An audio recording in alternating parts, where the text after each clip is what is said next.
오늘 창세기 35장 1절부터 5절까지 말씀을 가지고 함께 은혜 받을 때 그날을 기억하라 라는 제목을 가지고 함께 은혜 나누도록 하겠습니다. 아우구스티누스 유명한 5세기의 신학자였는데 이분이 하루는 해변에 산책을 나갔다고 그럽니다. 해변에 산책을 나가서 이리저리 이렇게 바닷바람을 맞으면서 걷고 있는데 한 어린 소년이 그곳에 이렇게 모래 가운데 구덩이를 파놓고 그곳에 바닷물을 계속해서 퍼날려서 붓는 것입니다. 그러니까 끝도 없이 바닷물이 이제 그쪽으로 이제 들어가는 거죠. 모래 속에 스며드는 거예요.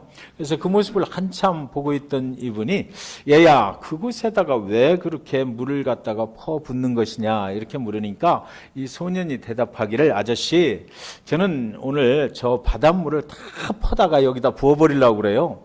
이렇게 이제 대답을 하는 거예요. 그러면서 그게 말도 안 되는 소리잖아요. 그래서 이제 이분이 야, 그 말도 안 되는 소리 하지도 마. 저 많은 바닷물을 어떻게 이 조그만 웅덩이에다가 다 퍼다 붓는단 말이냐 이렇게 얘기를 하니까 아저씨는 뭐 하는 사람이에요? 이렇게 묻더래요.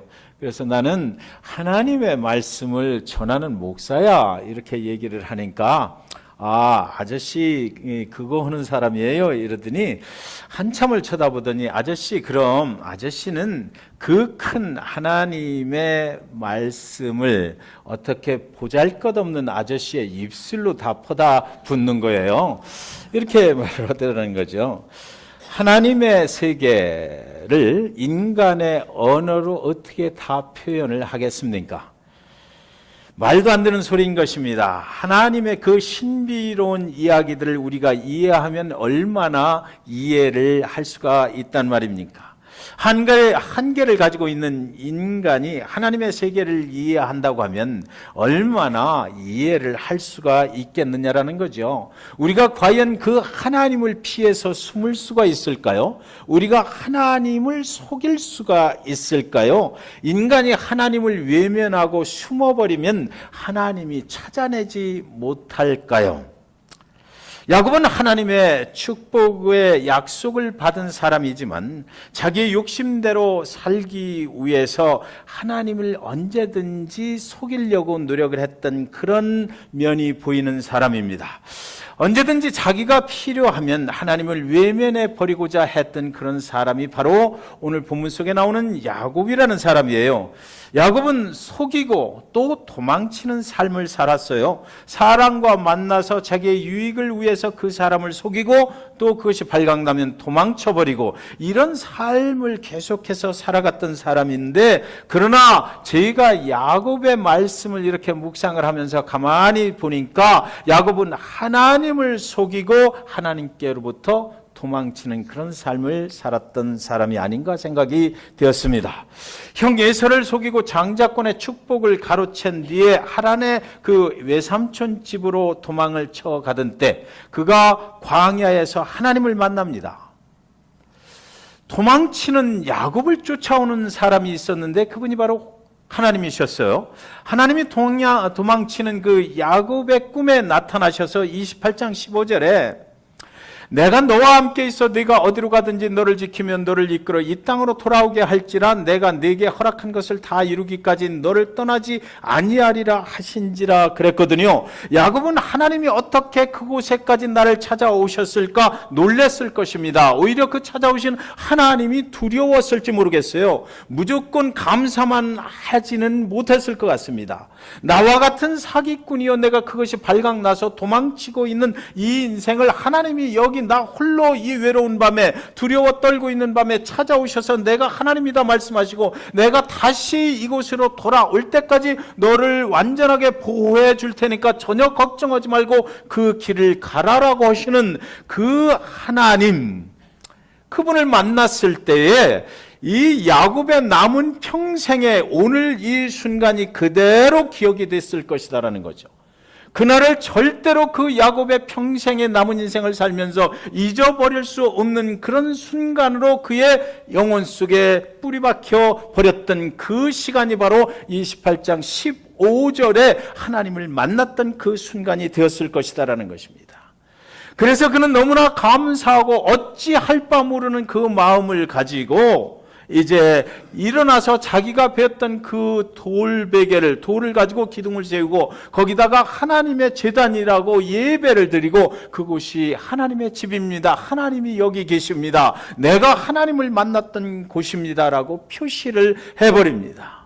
아마 모르긴 몰라도 야곱의 남은 평생을 이제 돌 베개를 가지고 비석을 그 제단을 쌓았던 그 날, 그 순간을 절대로 잊을 수가 없었을 것입니다. 거기까지 따라오신 그 하나님께서 야곱의 인생 가운데 하나님을 만난 흔적을 분명하게 기억할 수 있도록 그 시점, 그날, 그곳에서 그렇게 하셨던 것이지요.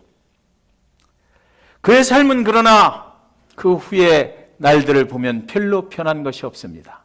그날 그곳에서 하나님, 나는 이제 하나님의 약속을 믿고 살겠습니다. 하나님께서 오늘 이곳에서 말씀하셨던 그 말씀을 지켜주시기만 한다면 나는 남은 평생에 이제 하나님만 위해서 살겠습니다. 하나님을 위해서 내가 가진 모든 것들의 11조도 드리겠습니다라고 소원까지 했지만, 그러나 그의 남은 인생의 길들을 가는 것을 가만히 살펴보면 그날 그렇게 하나님의 축복의 약속의 말씀을 붙잡았던 사랑 같지는 않아 보인다라는 것입니다. 그러나 그는 하나님의 뜻대로 살지는 못했어요. 그가 타고난 천성 때문이었을까라는 생각을 해보게 되는 거죠. 저에게도 잊어버릴 수 없는 그런 날이 있었어요. 처음에 믿기 전에 예수를 만나기도 전에 예수가 누군지도 모르고 살아가던 어느 날 학교에 계신 한 교수님이 그렇게 멋있어 보이더라고요. 그분은 들어오시면 기도를 시작하는 거예요. 그래서 그분이 참 다정하게 대해주시고 어떤 학생들한테도 전혀 다른 교수님들과 다른 모습을 보여주시는 것입니다. 그래서 수업이 끝나고 나면 일부러 문제를 만들어가지고 그 교수님을 찾아가기도 했어요. 가서 물어보면 얼마나 다정하게 말씀하시는지. 그런데 어느 날 그분이 그렇게 말씀을 하시는 거예요. 너 한번 내가 나가는 교회가 있는데 거기 한번 이번 일요일 날 뭐하냐? 그거 할 일 없으면 거기 한번 와보지 않을래? 이래요. 그래서 그곳에 찾아갔어요. 그날 일요일날 별로 할 일도 없고 그래서 그분을 존경하는 마음에 그분이 참 나한테 잘해주니까 그래서 그곳을 찾아갔는데 가보니까 주소대로 찾아가 보니까 봉천동 꼭대기, 그때만 해도 판잣집이 많이 있었던 그 동네에 작은 교회였습니다. 그래서 저는 교회를 이제 좀 가보는 것이니까 맨 뒷자리에 어쩔 줄 몰라 하면서 이렇게 앉아 있었던 거죠. 그 성도님들이 가만히 눈치를 보니까 쟤한테 가서 이 말을 걸어야 되나 말아야 되나 이러신 것 같아요. 그래서 그 긴장된 상태로 가서 앉아 있는데 드디어 이제 예배가 시작이 되는데 저 그 강대상 뒤에 있는 문으로 성가대가 이제 들어오는 것입니다. 성가대가 들어오는데 맨 앞에 하얀 가운을 입으신 그분이 낯에 익어서 가만히 보니까 그분이 그 학교에서 강의를 하시는 그 교수님인 거예요. 그런데 그날 솔직하게 말씀드리면 저는 그분이 천사처럼 보이더라고요. 제 눈에 그렇게 보이는 거예요. 그 세상에서 삶을 살아갈 때도 그렇게 참 존경을 받으시는 그분이 아니 그 거룩한 제단에 하얀 가운을 입으시고 나와서 맨 앞에 서서 이렇게 성가대원으로 앞에 가서 이렇게 딱 서 계신데 그 모습이 마치 하늘에서 내려온 천사를 보는 그런 느낌을 저한테 주었던 것이에요. 예배가 저는 아무것도 모르는 상태로 그때 예배를 했지만 그날 설교의 제목이 뭔지 아무것도 기억이 안 나지만 그분이 제 눈에는 천사같이 보였던 것만은 그건 아직도 기억을 해요. 잊을 수가 없어요. 예배가 끝나고 청년들이 저를 청년부가 모이는 곳으로 가자고 그래요. 그래서 가보니까 청년부가 그날 야외 예배를 간대. 그래서 거기 같이 가자는 거죠. 그래서 청년부가 한 제 기억에 9명, 10명 정도 됐던 것 같아요. 그래서 거기 껴가지고 아무것도 모르는 상태로 너무 좋은 거예요. 그냥 좋아서 갔더니 관악산으로 가더라고요. 관악산에 가서 바위 위에 이렇게들 이제 둘러 앉아. 그러면서 청년부를 인도하시는 전도사님이 그곳에서 예배를 인도하는데 뭘 하자고 그러냐면 돌아가면서 찬송을 한 가지씩 하자 이러는 거예요. 그런데 저는 찬송을 전혀 모르거든요. 그러니 이게 큰일 난 거예요. 그래서 저는 그것을 꼭 찬송을 해야만 되는가라는 생각이 들어서 제 차례가 됐을 때 제가 노사연의 한 사람 여기 또 한 사람 그것을 멋있게 불렀어요. 그랬더니 그때 그 청년 부원들이 너무 잘한다고 막 박수를 쳐주고 우리 청년부 이렇게 성가대 할 때 같이 하고 성가대도 했으면 좋겠다 막 이러는 겁니다. 그래서 저는 아무것도 모른 채로 그 노래를 열심히 불렀던 거죠. 그리고 나서 내려오는 길에 그 전도사님이 다리를 저시더라고요. 다리를 절어요. 그러면서 제 옆에 딱 서셔서 저를 붙잡고 자기 인생의 간증을 하는 거예요. 자기가 왜 이 다리를 절게 돼 있는지 그 과정을 이야기를 하는데 너무 집안이 어렵고 힘들어서 그 작업장에 공사장에 일을 다녔대요. 학교를 다니면서 이제 아르바이트를 한 거죠. 그래서 담벼락이 공사 중에 이게 무너지는 바람에 거기에 치여가지고 자기가 이 다리를 못 쓰는 이런 사람이 됐다. 그런데 그분의 이야기는 그때 나는 예수님을 만났다 이러더라고요. 나는 예수님이 누구인지를 모르는데 그 말씀을 나는 기억을 해 지금. 이제 예수 믿고 나니까 그분이 그날 그 담벼락이 무너지는 가운데 만났던 그 예수가 과연 어떤 예수였을까라는 것이 이제 해결이 되는 거예요. 그걸 잊을 수가 없어. 그래서 사람이 저렇게 어려움을 겪는 중에서도 다만 그날 느꼈던 것은 예수라는 그 어떤 사람을 통해서 사람이 소망을 갖게 됐구나. 사람이 또 하나님의 일을 하게 됐구나. 저렇게 살아가는 사람도 있구나. 절름발이가 아닌 또 다른 한 인생을 모습을 거기서 저는 보게 됐던 거죠. 지금까지도 저는 그 장면을 기억하고 있잖아요. 여러분들과 나눌 수가 있어요. 제 인생에 그날 이렇게 교회라는 것이 무엇이고 그곳에서 만났던 사람들, 그 사람들에 잊어버리질 않는 거예요. 그러면서 그 뒤에 제가 이제 정말 예수님을 만났던 그 기억들이 있잖아요. 그런 날들 지금까지도 그 순간 때문에 그것이 계속해서 이어져 왔지 않나 이런 생각을 하게 되는 것입니다.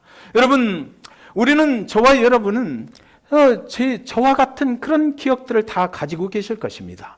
하나님의 성령께서 우리를 예수 그리스도 만나게 하실 때에 어떤 인생의 어떤 한 점을 찍어주시는 거예요. 그것을 평생 기억할 수 있도록. 그래서 우리가 곁길로 가든지, 우리가 온전한 길로 가든지, 어느 때나 힘들고 어려울 때든지, 우리가 정말 내 자신의 힘으로 스스로 살 수 없을 때든지, 하나님을 믿고 살지만 그럼에도 불구하고 여러 가지 어려움 중에 처해 있을 때, 어느 순간을 기억하게 해? 그날 그 순간을 기억하게 하신단 말이죠. 그래서 우리는 모든 상황 중에 함께하고 계시고 오늘도 나와 함께하시고 나를 장래에 하나님의 영원한 천국까지 인도하시는 그 하나님을 잊을 수도 없고 언제든지 기억할 수 있도록 나의 손을 잡아주시고 인도해 주시는 그 하나님을 만나게 되고 또 기억하게 되는 것입니다. 20년 만에 외삼촌 나반의 영향권에서 벗어나기 위해서 그는 또 모든 가축들과 가족들을 이끌고 또 밤중에 도망을 쳐 나오는 거예요. 야곱의 인생은 그랬어요. 하나님의 축복의 약속의 말씀을 붙잡고 살아가지만 그러나 그는 가는 곳마다 또 하나님을 외면하고 자기가 하고 싶은 짓을 또 합니다. 그래서 외삼촌을 속이면서 여러 가지 일들 복잡하게 거기서 해가지고 그래서 거기서 도망쳐 나오는 거예요 또. 그래서 외삼촌이 거기까지 쫓아오는데 성경을 가만히 읽어보시면 외삼촌이 저놈을 잡아야 되겠다라고 나의 양들을 훔쳐가지고 도망갔고 나의 우상을 가지고 그 우상신을 만들어 놨던 걸 몰래 가지고 도망쳤다라고 그의 뒤를 막 쫓아옵니다. 그럴 때 하나님께서 그 외삼촌한테 나타나버려. 그래가지고 너 그 야곱을 쫓아가긴 하되 야곱을 쫓아가서 심하게 다루지 마 이래버려요. 그러니까 외삼촌이 그 말을 기억하고 야곱을 만나서 심하게 다루질 못하는 것입니다. 여러분, 하나님께서 우리는 아주 엉뚱한 곳으로 가고 하나님의 약속의 말씀을 붙잡고 산다고 그러고 신앙이 좀 있는 것 같고 뭐 하지만 그래도 하나님을 버리고 외면하고 싶고 하는 나의 방식대로 살고 싶고 나의 육신의 정욕대로 살고 싶어 할 때조차도 하나님께서는 우리를 보호하신다는 거예요. 하나님 우리를 보호하십니다. 그렇다고 그래서 우리가 하나님을 외면한다 해서 하나님이 우리를 외면하시는 것은 절대로 아니다 이거죠. 하나님은 그날 그 밤에 그곳에서 베델에서 약속하셨던 그 말씀을 내가 돌아올 때까지 너와 함께하리라 너를 지켜주리라 했던 그 말씀을 그 돌아오는 과정이 아무리 이상하고 하나님과 관계없는 생활을 하고 산다 할지라도 하나님은 하나님의 말씀의 그 약속을 지키시기 위해서 끝까지 그를 지켜 보호하시는 그런 하나님이 되신다라는 것이에요. 31장 13절에 보면 나는 베델의 하나님이라 네가 거기서 기둥에 기름을 붓고 거기서 내게 소원하였으니 지금 일어나 이곳을 떠나서 네 출생지로 돌아가라 하셨느니라. 여기도 또 베델이라는 말과 돌아가라라는 말씀을 하셔요. 그곳에 나타나셔서 도망치고 있는 야곱과 그의 가족들 앞에 나타나셔서 나는 네가 옛날에 집을 떠나서 형이 에서의 장자권을 뺏어가지고 도망칠 때 그 베델에서 나타났던 그 하나님이다. 네가 그때 나의 그 축복의 약속의 말씀을 붙잡고 내가 이제는 하나님만 믿고 산다고 하지 않았느냐. 그때 그것을 기억하느냐. 내가 너를 찾아갔던 거, 내가 너를 도와준다고 약속했던 거, 그것을 기억하느냐. 그 베델에서 네가 만났던 그 밤에 만났던 그 하나님인 바로 난데 네가 오늘 지금 나반 외삼촌의 집을 도망쳐 나오고 있는데 네가 갈 곳을 내가 기억하고 그곳으로 인도해 줄 테니까 너는 그곳으로 돌아가라. 내가 그때까지 돌아올 때까지 보호해 준다고 했으니까 네가 지금 이상한 짓을 하고 다니지만 그러나 네가 갈 곳은 바로 거기다. 그곳을 기억하지?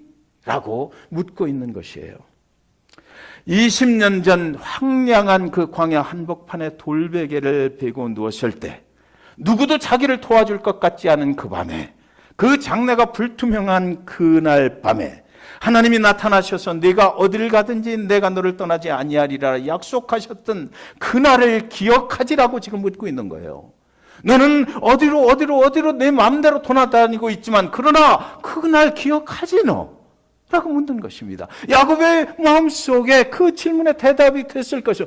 기억하지요. 그리고 하나님이 더 이상 왜 그런데 너 엉뚱한 짓 하고 돌아다니라고 묻지 않으셔요? 그곳으로 돌아가야 되지 않겠니? 라고만 말씀하시는 것입니다. 돌아가던 길에 그는 또 하나님을 외면해요.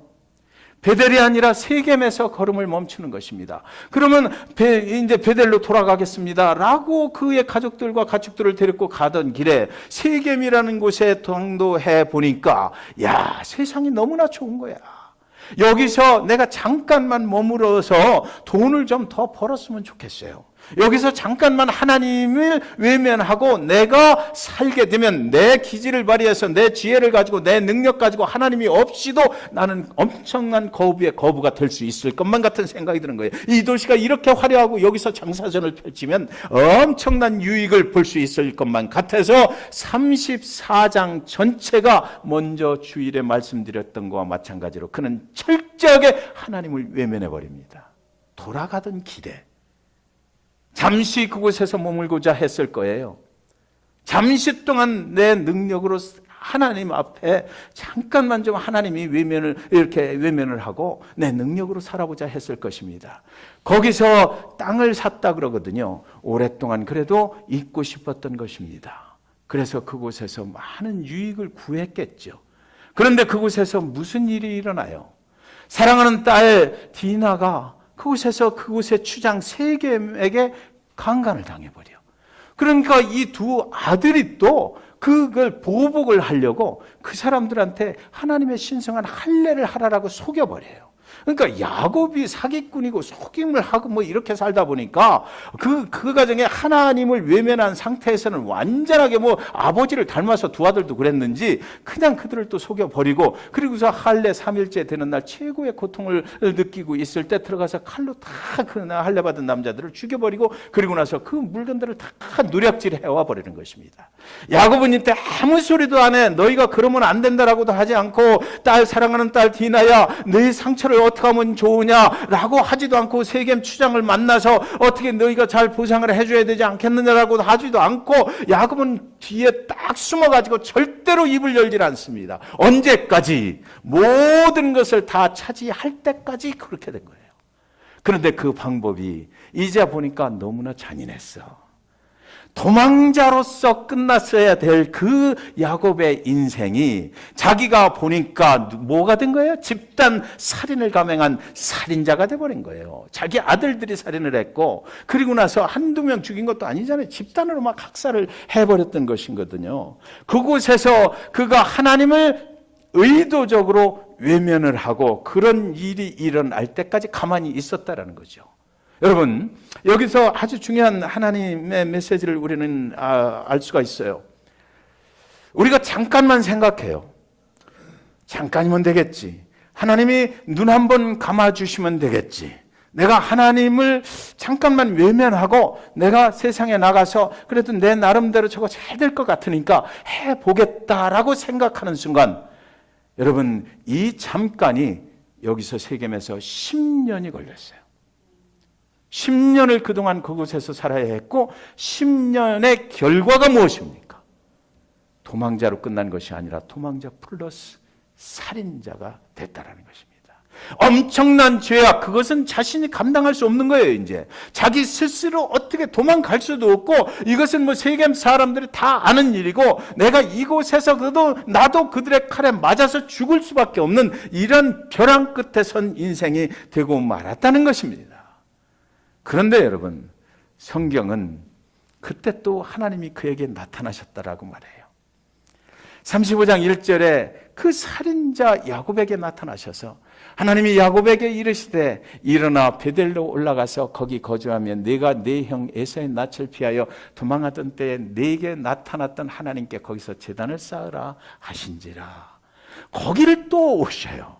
그러니까 야곱이 의도적으로 하나님을 외면하고 살다가 그 인생의 결과가 너무나 비참하고 자기 스스로 해결할 수 없는 지경까지 이르렀을 때 의도적으로 피해버리니까 하나님이 어떻게 개입을 하실 수가 없었던 것 같아. 그러다가 10년 후에 정말 그때 이제 그 야곱이 내가 이제 죽게 되었구나, 이거 보복당해서 나는 어쩔 수 없이 이거 큰일 났네 라고 했을 때 그 야곱에게 나타나셔서 내가 그날 너를 찾아갔던 그 베델의 하나님이야. 내가 너를 보호해 준다고 그랬지. 네가 지금 살인자가 됐지만 그래도 너는 지금 이제 다시 베델로 돌아가야 되는 거야 라고 말씀하시는 거예요. 그리고 나서 그에게 일어나라 말씀하시고 베델로 올라가자 말씀하시고 거기 가서 다시 예배를 드리는 삶을 쌓아라 라고 말씀하시는 것입니다.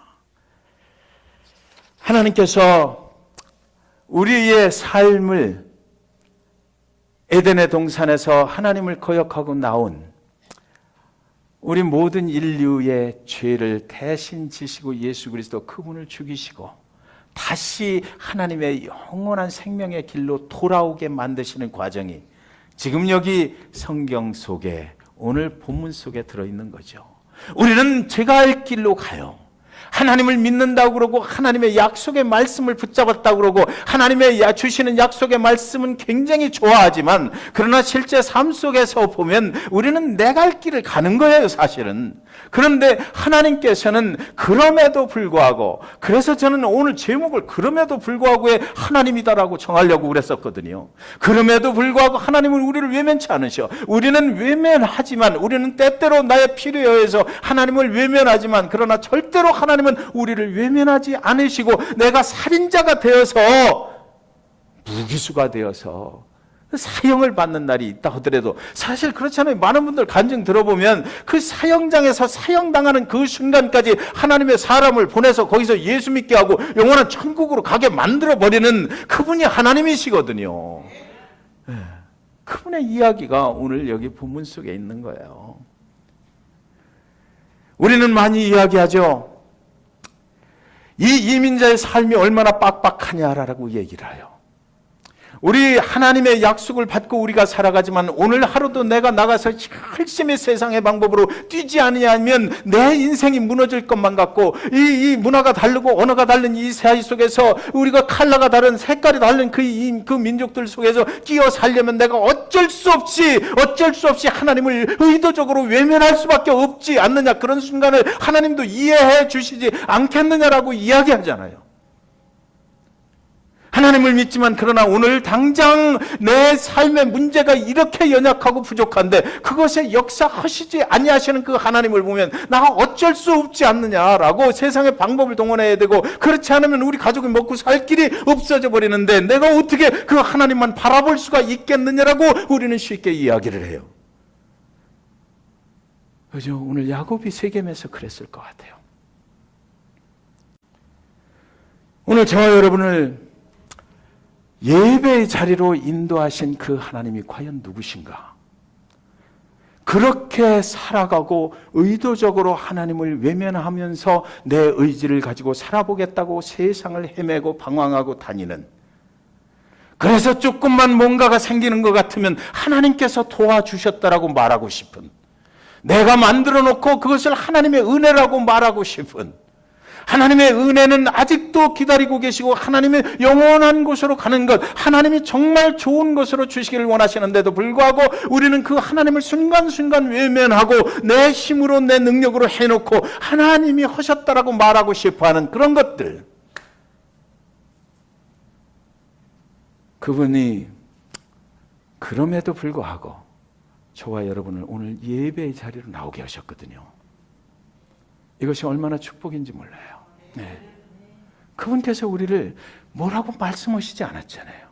오늘 아침에 일어나서 양복을 입고 샤워를 하고 양복을 입고 오늘도 변함없이 하나님을 예배하는 자리로 나오게 하신 것, 그것뿐이에요. 하나님의 교회를 섬기게 하시고 하나님의 교회의 모든 서로가 서로를 위해서 기도하게 하시고 서로 사랑하게 하시고 서로 또 같이 하나님의 교회를 위해서 이렇게 일하게 하시고, 그러므로 인해서 우리는 아마 지금 이 예배 시간만큼은 하나님이 나에게 역사하셨던 그 기억들을 가지고 예배하게 될 겁니다. 네, 내가 오늘 이 예배 시간에 하나님께서 나에게 어떻게 역사하셨나, 내가 예수 그리스도를 처음 만날 때 어떻게 내가 예수 그리스도를 만났나, 그 기억들을 우리는 새롭게 할 거예요. 그러나 여러분, 우리는 또 이 예배가 끝나고 밖으로 나가는 순간 우리는 어쩌면 또 하나의 야곱의 삶을 살아가게 될 것이다 이거죠. 그런데 여러분, 그렇게 함에도 불구하고 다음 주일에 그날 아침이 되면 하나님은 변함없이 저와 여러분을 또 이 예배의 성전에 나오게 하셔서 내가 그날 그 하나님이야, 내가 너를 구원해 준 사람이야, 나는 너를 이해해, 그럴 수 있어, 그러나 앞으로는 그러지 말아야지 라고 또 얘기해 주신다고요. 그러니까 우리가 오늘 살아있는 거 아니에요. 그러니까 오늘도 우리에게는 소망이 있는 거 아니냐고요. 이 야곱의 인생을 하나님께서 그냥 하나님의 방법대로 해버리셨으면 야곱이 어떻게 여기 살아남을 수가 있겠느냐. 하나님이 그럼 나도 몰라, 세겜 사람들한테 죽든지 말든지 너 맘대로 해버렸으면 되는데 그렇지 않으셨거든요. 하나님은 그래서 그럼에도 불구하고의 하나님이신 거예요. 여기까지 인도해 오신 하나님을 기억하라는 거죠. 그날 그곳에서 내가 너를 위해서 어떻게 했는지 그것을 기억할 수 있지 않느냐 물으시는 것입니다. 어찌할지 몰라서 막막한 밤하늘 아래 누워서 모가난 돌베개 하나를 베고 누웠던 그날에 내가 너를 끝까지 책임질 것이다. 돌아오는 그날까지 내가 너를 보호해 줄 것이다. 네가 잘나서가 아니고 네가 내 마음에 들어서가 아니고 내가 너를 일방적으로 그냥 사랑하기 때문에, 내가 너를 선택했기 때문에 그것은 내 책임이지, 너는 그냥 내 삶을 산다 할지라도 내가 끝까지 너를 내가 약속했기 때문에 너를 지키고 보호할 것이다. 내가 너의 피난처가 되어주고 네 인생의 반석이 되어줄 것이다라고 약속하셨던 그 하나님, 우리가 오늘 이 예배 중에 기억하게 되는 줄 믿습니다. 그분이 아니셨으면 살 수가 없어요. 그분이 나를 외면하셨으면 나는 아무것도 아니고, 그분을 내가 믿지를 않았더라면 내 인생 어떻게 됐을까? 살인자가 되어버린 야곱과 그의 가족들이, 세겜 사람들이 자신에게 보복할 것을 두려워하며 부들부들 또 떨고 있을 때, 그때 그곳에 하나님이 또 따라갔던 거예요. 저와 여러분이 세상 살면서 어려울 때 많죠. 힘들 때 많아요. 하나님을 믿고 살지만, 그러나 하나님은 어디 계신지 모르고, 하나님을 믿고 살지만 하나님께서 역사하시지 않을 때도 있어요. 그런데 가만히 살펴보면 그날 내가 부들부들 떨고 있는 그 순간에 두려워 떨고 있는 내 인생이 어떻게 될까 생각해야만 되는 그런 시간에 가만히 보면 그 앞날의 얼마 동안을 어쩌면 의도적으로 하나님을 내 인생에서 제외시켜버리고 내가 내 힘으로 살아가려고 했던 그 결과를 맞이하고 있지 않느냐라는 것입니다. 그런데 그곳에 하나님이 찾아오셔서 내가 너를 버리지 않았어. 너는 나를 버려도 나는 너를 버릴 수가 없어 라고, 옛날 그거 기억나지? 내가 너를 구원할 때, 내가 예수 그리스도 내 아들을 죽여서로 너를 구원했을 때, 그날 예수를 만났을 때, 그때 그 은혜와 감격을 너는 기억하지? 그때 평생을 하나님만을 위해서 살겠다고 약속했던 거 너 기억하지? 그렇게 살지 못했지만, 그러나 나는 그것을 기억해. 나는 너를 버릴 수가 없어. 그렇게 말씀하시고 다시 베델로 가자라고 말씀하시는 거예요. 야곱은 하나님이 원하시는 것이 무엇인지를 분명히 알고 있었어요. 하나님을 만난 이후에 다시 돌아오는 그 과정길에 하나님이 함께 하시고 하나님이 어떻게 살라고 자기를 인도하신다는 것을 분명히 알고 있었지만, 의도적으로 때때로 하나님을 외면해 버렸던 거예요. 그런데 그럼에도 불구하고 하나님께서는 그를 찾아오셔서 계속해서 그를 추적해 오시는 하나님이시다라는 것입니다. 하나님이 하나님의 뜻에 불순종하면서 머물렀던 곳 세겜, 하나님은 불순종한다고 해서 그 심판의 대열에 갖다가 붙여버리지 않아요. 영원한 천국의 세계로 들어가는 그 예수 그리스도 재림오시는 그날에는 다를 거예요. 그날은 초이스가 없어요. 그러나 이 땅에서 저와 여러분이 그곳에 다다르기 전에, 그날이 오기 전에 살아가는 모든 삶의 부분들은 여러분 꼭 기억하셨으면 좋겠어요. 내가 절망되고 낭망되고 내가 스스로 하나님을 외면하고 살았던 내가 실패한 자리에 있다 할지라도, 하나님은 오늘도 다시 찾아오시고 또다시 찾아오시고 또다시 찾아오시고, 괜찮아, 일어나라, 내가 내 손 잡아줄게, 옛날 그곳에서 나를 만났던 그곳으로 다시 기억하고 그곳으로 돌아가지 않겠니라고, 그렇게 말씀하시는 하나님이시라고요. 여러분은 지금 어디에 머물러 계십니까? 여러분이 머무르는 곳은 하나님이 원하시는 곳인가요? 아니면 혹시 야곱이 머물렀던 그 세겜 그곳에 계시지는 않으신가요? 세겜은 하나님이 원하시는 곳이 아니었어요. 야곱이 하나님을 외면하고 머물길 원했던 곳입니다. 세겜은 육신의 욕망이 하나님의 뜻을 저버린 땅이에요. 베델은 하나님이 원하시는 곳이에요. 저와 여러분 중에 혹시나 세겜에 지금 서 있다고 느끼시는 분 아니 계십니까? 그런데 여러분 꼭 기억하셔요. 오늘 세겜에 서 있다 할지라도 우리가 세겜에 서 있는 것 그거 가지고 좌절하고 낭망하고 나를 죄책감에 빠뜨릴 필요가 없다라는 것. 왜? 하나님이 거기를 찾아오시기 때문에 그래요. 그것을 너무 심각하게 생각하지 마시라는 것입니다. 그래서 오늘 하나님께서 당신을 찾아가셔서 일어나 다시 그날 기억하지, 그 하나님 만났던 그곳으로 돌아가자라고 그렇게 말씀을 하신다는 것입니다. 세겜과 베델 사이는 약 45마일 거리, 3일만 걸어가면 되는 거리를 이렇게 야곱은 그곳에서 10년을 머물면서 온갖 비참한 그런 상황을 겪어야만 했던 것이에요.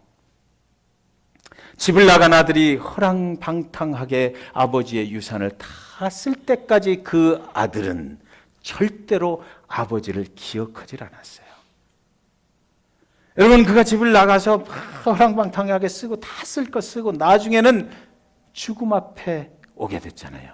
돼지 쥐염 열매도 얻어먹지 못하는 형편이 됐다고요. 여러분 성경 잘 보셔요. 돼지 쥐염 열매를 먹었다라고 돼 있질 않아요. 그러면 살만했을 거예요. 돼지 쥐염 열매도 먹지 못할 상황이 됐을 때 아버지의 집의 품꾼을 기억했다 이렇게 돼요. 예. 그는 의도적으로 하나님의 아버지의 집을 떠났었거든요. 그런데 그곳에서 모든 것 다 잃어버리고 나니까 그때 무엇을 생각했다? 아버지, 내가 지금 돌아가도 그 아버지는 나를 외면치 아니하실 텐데. 예, 기억했던 거예요. 자, 여러분도 어떤 때 그런 때 있잖아요. 세상에 많이 실패한 것 같고 내 삶이 이렇게 무너지나 싶을 때가 있고, 그러나 하나님은 절대로 우리를 외면치 아니하시는 것입니다. 하나님은 그곳에서 예배하라 이렇게 말씀하셔요. 그리고 32장 2절 5절에 가면, 이제 34장이 끝나고 35장 1절은 이제 일어나서 베들레 올라가자 이렇게 말씀하시고, 2절 5절에 보면은 이렇게 되어 있습니다.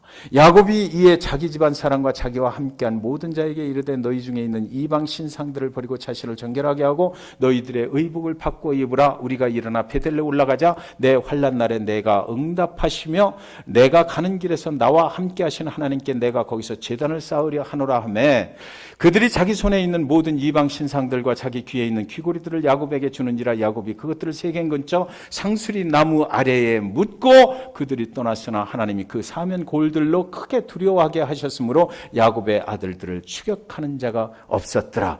돌아가는 길이잖아요. 지금 이제 돌아가는 길에 야곱이 결단을 합니다. 야곱이 이제 그동안에 많은 생각을 했던 것 같아요.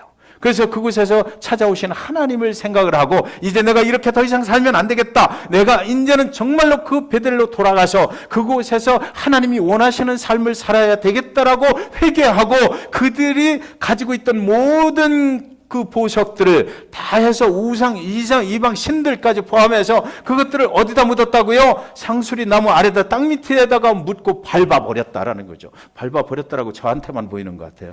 아예 묻었다. 표시가 안 나게 묻어버려요. 다시는 찾을 수 없도록 땅 아래 깊은 곳에 묻어버렸다는 것입니다. 그리고 있는데 그렇게 하니까 하나님께서 또 도와주셔. 하나님께서 지금 세겜 사람들이 야곱의 마음속에는 막 그들을 쫓아올 것 같아서 두려워 떨고 있었잖아요. 그런데 그 사방, 야곱의 가족들이 있는 그 사방에 있는 모든 부족들의 마음을 오히려 두렵게 만들어서, 아이고 저 야곱을 쫓아갔다가 큰일 나겠네 라고 만들어버리고 야곱을 추격해오지 못하도록 만들어버렸다. 그 두려움이 누구한테 가게 만들어버렸어요? 야곱이 아니라 다른 사람들한테 가게 만들어버려서 야곱의 가정을 보호해 주시는 그 하나님을 우리가 성경 말씀 속에서 볼 수가 있는 거예요. 그래서 야곱의 아들들을 추격하는 자가 없었더라. 사랑하는 여러분, 우리 자신의 의로 하나님을 사랑할 수 없어요. 하나님은 지금 성경 말씀을 통해서 그걸 말씀하시고자 한다고 저는 생각합니다. 내가 뭘 잘해서 하나님이 사랑하셔요? 절대로 아니에요. 목회자의 삶 속에도 하나님을 외면하고 싶고 포기하고 싶을 때 얼마나 많은데요. 그래도 하나님께서 이번 주일에도 세워주시고 다음 주일에도 세워주시고 하나님이 쓰시고자 하는 날까지 쓰시는 거예요. 내가 잘해서 오는 게 전혀 아니거든요.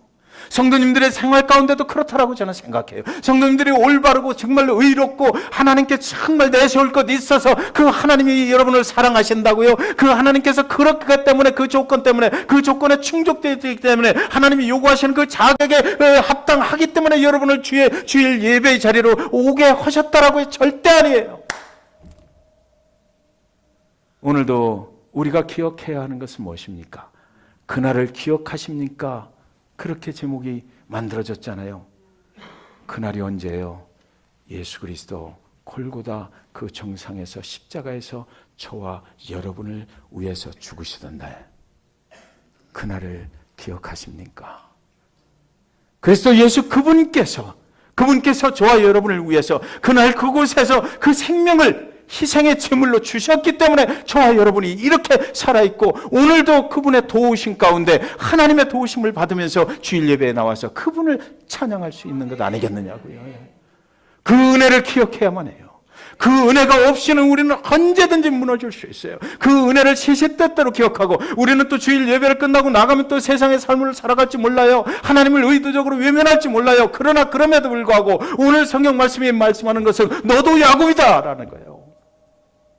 그러니까 그날을 기억하라. 십자가 그 상에서 그곳에서 예수 그리스도께서 그분에서 너를 위해서 무슨 일을 하셨는지 그거를 기억하면 그 은혜로 그래도 다음 주일에도 계속해서 예배에 나올 수 있게 되는 것 아니냐라는 거죠. 네. 하나님은 누가 더 죄인인지 누가 더 악랄한 죄인인지 따지질 않는다라는 겁니다. 도망자인지 살인자인지 관계없어요. 하나님이 선택받은 백성이면 하나님께서 끝까지 책임져 주시고 자기 아들을 죽이기까지 책임져 주시고 네. 그 은혜 때문에 오늘도 저와 여러분은 이 자리에 있는 것입니다. 그곳이 바로 저와 여러분의 베델인 줄 저는 믿습니다. 베델은 하나님의 축복의 땅이고 베델은 하나님의 은혜의 땅이에요. 그곳에 있을 때 우리는 살아있음을 느낄 수가 있는 거예요. 십자가는 축복의 은혜가 있는 곳입니다. 누가 그 하나님의 일들을 우리의 언어로 퍼담을 수가 있겠어요? 우리는 부족해요. 하나님의 세계에 도전할 수 없고 우리가 아무리 외면한다 하더라도 하나님이 찾아오시는 걸 어쩔 거예요.